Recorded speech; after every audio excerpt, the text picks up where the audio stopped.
Режим Лукашенко строит свою экономическую модель по примеру нацистской Германии, о чем свидетельствует его последние решения. Для начала сделаем небольшой экскурс в историю. Весной 1934 года германскому бизнесу было запрещено выплачивать дивиденды, превышающие 6% от капитала, а в исключительных случаях 8%.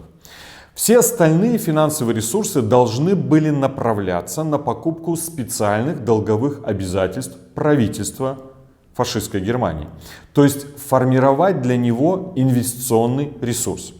Когда через 4 года пришло время погашать эти долговые обязательства, был принят новый закон, согласно которому облигации переоформлялись в новые беспроцентные обязательства государства, которые можно было использовать исключительно для одной цели – выплаты налогов. Этот исторический прецедент мы приводим для того, чтобы объяснить, что в ближайшей перспективе ждет белорусские банки, их вкладчиков и белорусский бизнес в связи с недавним принятием указа номер 391 о стабилизации финансового состояния организаций и ранее принятым законопроектом об изменении законов по вопросам гарантированного возмещения банковских вкладов. Фактически сегодня мы можем прямо говорить о том, что режим взял на вооружение экономический сценарий нацистской Германии, о чем и свидетельствуют его последние постановления. Разберем их суть. Первое. Изменение законодательства о гарантированном возмещении вкладов сделало Банк развития третьим гарантом наряду с Нацбанком и Минфином и позволило ему превращать средства агентства по гарантированному возмещению вкладов в свои облигации. Напомним, что агентство гарантирует выплату наших с вами вкладов. В чем тут проблема? В том, что именно Банк развития финансирует безнадежно закредитованный и убыточный госсектор экономики. И теперь он может взять живые деньги, которые гарантируют белорусам возврат вкладов, заменить их своими облигациями, а сами деньги запустить в черную дыру убыточного госсектора, откуда они уже никогда не вернутся. Здесь также стоит обратить внимание, что лимит выпуска облигаций Банка развития, как недавно, засекретили, а срок обращения за возмещением вкладов увеличили с 2 до 5 лет. То есть режим уже лишил белорусов гарантий по возврату вкладов, а сроки обращений увеличил для того, чтобы за это время полностью опустошить копилку, которая гарантировала этот возврат. Второе.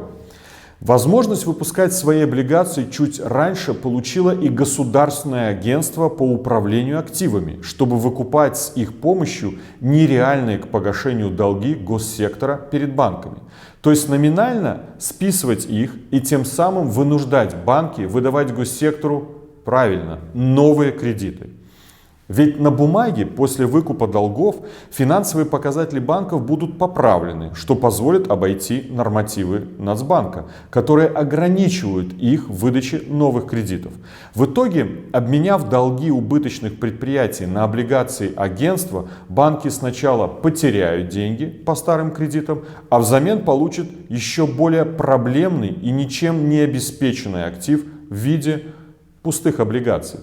Затем снова потеряют деньги, выдав новые кредиты. И отказаться у них не получится. Их просто заставят выдавать новые кредитные ресурсы. Как помню, во время работы в правительстве не раз это уже было. Пирамида? МММ? Не так ли? Возникает вопрос. А чем вообще обеспечены облигации Банка развития и Агентства по управлению активами? На словах гарантиями правительства, а на деле деньгами физических и юридических лиц, имеющих вклады, а также белорусского бизнеса. Потому что первые получают облигации вместо своих денег, когда придет время возврата вкладов, а вторых юридических лиц чуть позже специальным указом обяжут направлять на покупку облигаций свои доходы, как это и было сделано в нацистской Германии. Сами же облигации не стоят даже своей бумаги и нужны только для того, чтобы режим мог забирать у банков и бизнеса живые деньги под обязательства, которые он заведомо не намерен исполнять. Это и есть гитлеровская экономика во всей красе. В непродолжительной перспективе эта схема неизбежно приведет к банкротству банков и, соответственно, к ограблению вкладчиков. В итоге основные расходы по содержанию режима возьмет на себя бизнес. А если этого не хватит, режим включит печатный станок. Это важно понять теперь. И банки, и вкладчики, и бизнес не просто будут платить по долгам режима. Они будут полностью его содержать в долг, который им никто и никогда не вернет. Это уже происходит прямо сейчас. В соответствии с постановлением Совета министров от 26 октября вышеупомянутый Банк развития направит 730 миллионов рублей на финансирование мероприятий, предусматривающих приобретение имущества для его передачи в лизинг. А общая сумма финансирования Банком развития госпрограмм на 2021 год увеличена до 1 миллиарда 273 миллионов рублей. И все это за счет белорусов. И эта цифра будет расти. Чтобы избавиться от последних иллюзий, достаточно просто посмотреть на текущую ситуацию в экономике. Еще в августе прибыль белорусских банков обрушилась более чем в 30 раз, став наименьшей за последние 11 лет. Дефицит бюджета в августе 2021 даже больше, чем в августе 2020, а реальный ВВП падает каждый месяц. Экономика уходит в замедление. Государственный долг Беларуси на сентябрь этого года 24 миллиарда долларов. Даже Евразийский фонд стабилизации и развития, через который режим планирует получить очередной кредит на 3 миллиарда долларов, не исключает резкого роста госдолга Беларуси в 2022 году с 46 до 61% ВВП. Это просто фиаско. Доля низкорентабельных и нерентабельных флагманов в реальном секторе экономики по итогам 8 месяцев текущего года в 6 раз выше рентабельных. Только вдумайтесь, 55% крупнейших предприятий страны являются операционно убыточными и низкорентабельными. В рубрике «НАУ. Разрушитель легенд белорусской промышленности» мы как раз приводим примеры таких предприятий. И все это при том, что введенные против режима санкции начнут полноценно действовать только в декабре. А значит, дело не в них.